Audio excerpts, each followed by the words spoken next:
Hello everyone, my name is AJ and welcome to my studio. Today we are going to be continuing what we touched on the other day, where we went over the first two of 7 different head shapes that you'll find most often for especially something like makeup tutorials. Last time we went over the oval and the heart shape, and we are going to be continuing that by going over the square and the round head shape. This will be very convenient for creating more diverse looking characters and making them look more individual, making them look more unique. So, let's pick up and start with our paper. As you can see, I've already started with the 4 circles that we're going to be using to create the upper part of the head, the cranium. What you're also going to need is any kind of pencil. I have just a regular Bic cheap pencil. I got like a pack of 20 of them for less than $5 at Walmart. You can probably do the same where you're from. I also have myself a brick eraser if I need to erase larger amounts of area, because look at that thing. That's just a little bitty eraser right there. That's not going to be too useful. And as you can see off to the side, I've also got myself a mug. What's inside is Irish breakfast tea. Completely optional, but get yourself something to drink if you like. And without further ado, let's get started. Now, I would probably suggest pausing right here, so that you can get these circles drawn out quick. You can go ahead and try and make them as perfect as you want. If you're working digitally, you can just use the ellipsis tool and just draw that way. Or if you're working with paper and pencil like we are here, you can go ahead and use a compass. Or you can just sketch it out. But now that that's all out of the way, let's get started. So, what are we going to start with first? I say let's start with the square. Hopefully you can read that. It's a well-known fact, and it is true, that lefties have terrible handwriting. That's just the modern English writing system, though. So, what's a good example of the square head shape? Well, I'd say look up Emily Deschanel, very well known for her role as Dr. Temperance Bones Brennan from the TV series Bones. Totally good show, highly recommend it. So, while you're doing that, I'm just going to get this plotted out quick, or you can follow along with me, just doing the same measurements as we always do. As I said, we also have it's only me here. I'm by myself. I also have a video for plotting out the general lines of the face, but we're doing things a little differently lately. I haven't gotten to the overall plotting of the face on the head yet. Let me just get a drink of this. I'm thirsty here. I'm planning on updating that video as I said last time. So, what makes the square head shape square? Well, mostly it's determined by the shape of the jaw. Specifically the back of the mandible, the part of your head that actually moves. On most head shapes, you'll notice that it is quite short and close to your ear. It's very often depicted as almost non-existent in many art styles. But if you go right underneath and behind your ear, you can feel the back part of your mandible. Now, for someone with a square head shape, it's going to be quite a bit longer, and it can tend to create some complications when you're plotting out excuse me, some females, because you have to try and make sure that they actually look feminine. It can create some complications because a square jaw like that is very often correlated with masculinity. So it's this difficult balance, but once you get it, you got it. So I would recommend keeping the other heads that we had drawn close by. I'm actually referencing them right now so I can get the measurements right. So like with the last one, let's just get the nose line all situated, because the jaw, starting with the angle like we had last time, we're going to go down to the nose line, but then we're going to go a little bit further. We're going to go almost down to where the mouth line would typically sit. And I'm sorry, I'm getting my head in the way, ain't I? Let me just... I'm going to get my head in the way for just a second here. I need to check something. No, that's what I thought. Okay. Alright, so what happened was, right down here, the central line's just a little too long, and I'm a little anal retentive. So, the jaw, the sides of the head, go down a little further, and then they're going to round off. One thing to keep in mind to help emphasize femininity is round lines. So we're going to make the bottom of the jaw round. Excuse me, I haven't been drinking enough lately, so my throat's incredibly dry. I'm probably going to go get a nice quaff of water once I'm done. Alright, same as last time. Neck's going to go right about here. They really aren't all that much different in height. But what you have to bear in mind. It's been a crazy day today. Especially for myself, personally, is that this actually is twice as long as it normally would be in other head shapes. The area underneath the jaw, the nose line, rather. Alright, let's just move on here, because I'm tripping over everything, and I don't want to keep on confusing y'all, especially if you don't understand English that well. So I hope you all have been having a very lovely Sunday. And I hope it's been very good, and I hope God has blessed you at least once throughout this week. Alright, so now we got our 3/4 angle. That might be a little too far out, but you know what, we'll work with it. You know what, if any of you watch this and I start to get a little too quiet, please let me know in the comments and I'll make sure to talk up louder. So, now we're on to the 3/4 angle, and it's going to be fairly similar to the oval shape, because another thing that really helps get the boxy look of the square head shape down is that the cheekbones are relatively receded. They're still there, but they're not nearly as high as, say, the heart shape, or as we're going to get into, the diamond head shape. Really thirsty. So let's just bear in mind the oval head shape as we plot it out. That's not parallel with the bottom edge of the paper. Let's put it down a little lower.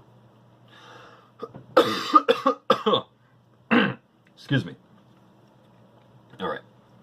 So let's sweep the cheekbone out until we get to about here, and then we're going to round it back in. Yeah, like that. And then we're going to come down to what is actually going to be a somewhat stronger, flatter chin.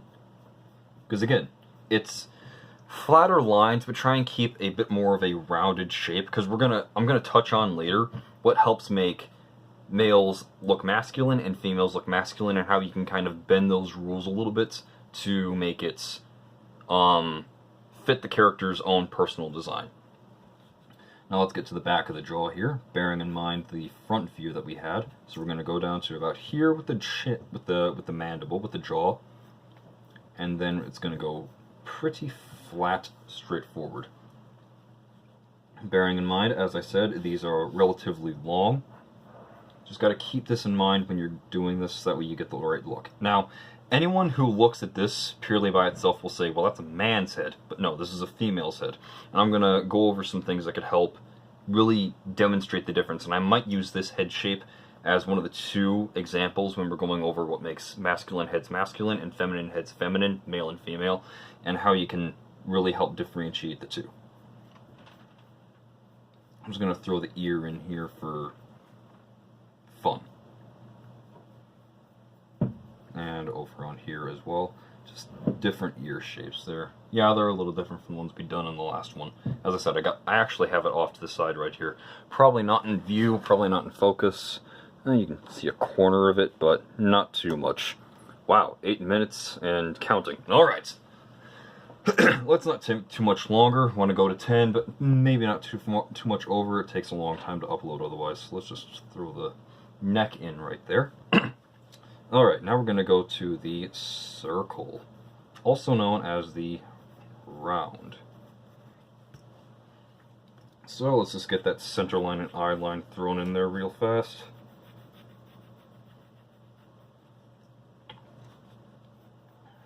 I apologize if I'm going a little fast here. For one thing, my knees are killing me because you can't see it, but I'm actually on my knees right now. I don't have a proper chair here. I'll need to fix that in the near future. So, the round head shape. What helps make this the way it is? Well, it's kind of like the square head shape, but not quite. Because instead of this being like that, it's going to actually sweep around and come down. So it's going to be a rather low jaw, but high cheekbones. So let's get that started. So we're going to go out like we did with the heart shape. So it's going to poke out a little bit. And then it's going to go down. And then have a low jaw. It almost looks fat. I'm not gonna lie here, but it's not. Trust me on this.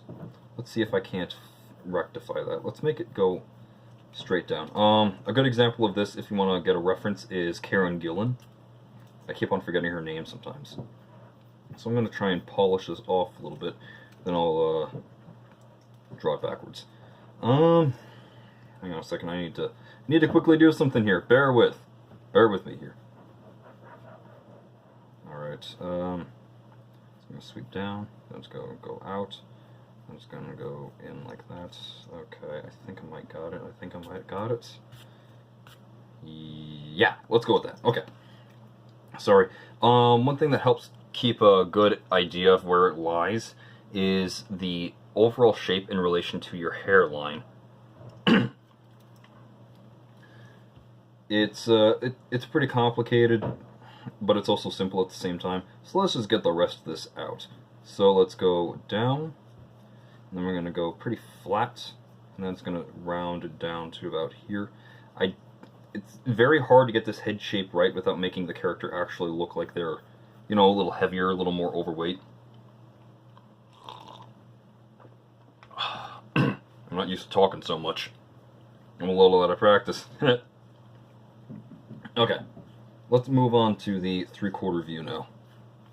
Yeah, I think I got it for the most part. I apologize if it doesn't look quite right, because my preference is towards 3 different head shapes for the most part. It's the oval, the heart, and then I believe it's called the oblong head shape. It's very common among many Caucasian women.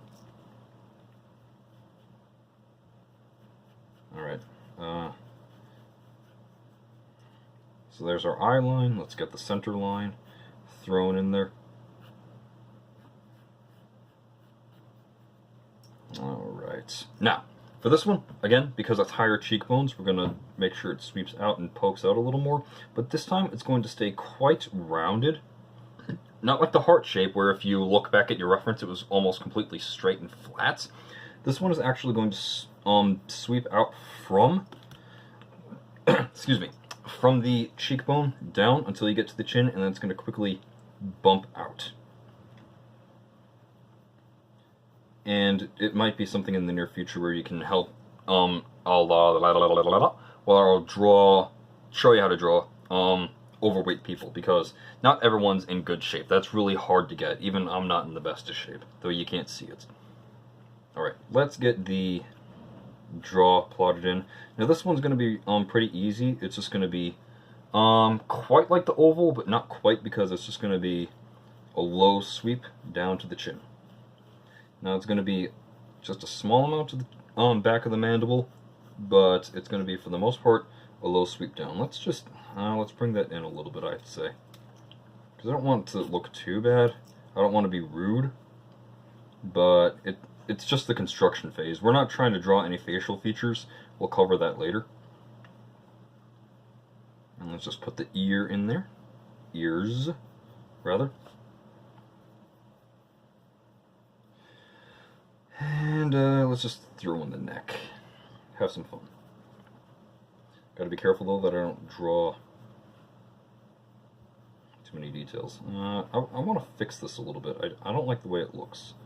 So I'm just gonna quickly, like, chisel this back in a little bit.